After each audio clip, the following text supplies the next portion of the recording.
எல்லா சொந்தங்களுமே எப்படி இருக்கீங்க? நல்லா இருக்கீங்களா? சொந்தங்கள எனக்கு ரொம்ப ரொம்ப பிடிச்ச மீன் சொல்லலாங்க. இந்த மீன்லாம் நான் கடலுக்கு போகும்போது சாப்பிட்டது. அதுக்கப்புறம் இன்னைக்கு தாங்க நான் சாப்பிட்றேன். இந்த மீன்லாம் சாப்பிட்றதுக்கு அவ்வளோ ஒரு அருமையாக இருக்கும். ஏன்னா லேசாக கவுச்சு அடிக்கும். இந்த மீனுடைய டேஸ்ட்டில் அந்த கவுச்சே நம்மளுக்கு ஒன்றுமே தெரியாது. ஆனால் சாப்பிட்றதுக்கு ரொம்ப ரொம்ப டேஸ்ட்டாக இருக்கும். ஏன்னா நீங்கள் சாப்பிட்றீங்களா தான் அந்த மீன்? சாப்பிட்டுருக்கேன், நல்லா இருக்கும் மச்சான். ரொம்ப சூப்பராக இருக்கும் சொந்தங்களே. லேசான கவுச்சை தான் அடிக்கும். அந்த கவுச்சையுமே அந்த மீனுடைய டேஸ்ட்டில் நம்ம மறந்துடுவோம்.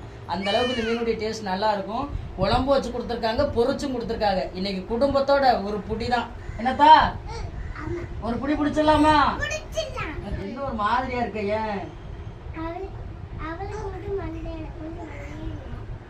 மண்டை என்னத்த நீங்க சாப்பிட்டது போக தாக்க எனக்கு மிச்சம். இருந்தாங்க அப்பாவா திங்க போறேன். நீங்க தின்னுட்டு கழிச்சு போடுங்க, அதை தின்றுவேன் அப்பா. நீங்க மண்டையை முழுசா திங்க மாட்டீங்க ரெண்டு பேரும். திங்கிற வரையும் தின்னுட்டு மிச்சத்தை போடுங்க, நானும் அம்மாவும் தின்னுக்குறோம். நீங்க நல்லா இருந்தா எங்களுக்கு அதுவே போதும் தான். இதுல சொந்தங்கள்ட்ட காமிச்சது வந்து ரெண்டு மீன் தோலனை தான் காமிச்சோம். நாங்க இதுல சமைச்சது 3 மீன். அதுல ஒரு மீன் வந்து என்ன மீன் கேட்டீங்கன்னா வந்து மதனம். இந்த மதன மீன் வந்து பெரியவங்க என்ன பழமொழி சொல்லுவாங்க தெரியுமா? மக்களை வித்து மதனம் சாப்பிடணும்னு சொல்லுவாங்க. அப்ப எந்த அளவுக்கு அந்த மீனுடைய டேஸ்ட் நல்லா இருக்குன்னு பாருங்க. மதனத்தை பொரிச்சிருக்கோம், 2 தோலனை போட்டு குழம்பு வச்சிருக்கோம். 3மே சரியான டேஸ்டான மீன் தான் சொந்தங்களே.